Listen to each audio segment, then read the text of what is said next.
Hello all, it's Tuesday morning. எப்போவுமே husband பிரேக்ஃபாஸ்ட்டுக்கு இது வேணும் அது வேணும்னு கேட்க மாட்டாங்க. பட் ரொம்ப ரேராக வந்து இடியாப்பம் தான் கேட்பாங்க.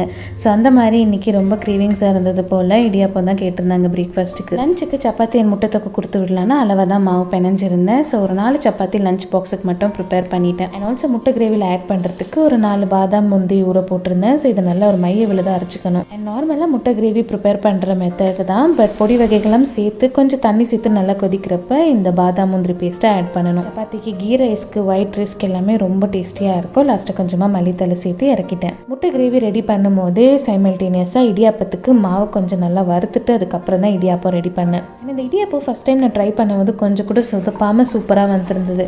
ஸோ அன்னிலேருந்தே எப்போ இடியாப்பம் செஞ்சாலுமே ரொம்ப குவிக்காக செஞ்சுருவேன். தேங்காய் பால் எடுக்கும் போது 2 ஏலக்காய் சக்கரை ஆட் பண்ணி தாங்க எடுத்திருந்தேன். ரொம்ப எம்மியாக இருந்ததுன்னு ஹஸ்பண்ட் சொல்லியிருந்தாங்க. லஞ்ச் பாக்ஸும் பேக் பண்ணிட்டேன். எனக்கு வாட்டர் மெலன் ஜூஸ் எடுத்துக்கிட்டேன். உங்களுக்கு பிடிச்சிருந்தா ஒரு லைக் கொடுங்க. அடுத்த ஒரு வீடியோவில் பார்க்கலாம் ஃப்ரெண்ட்ஸ். பாய்.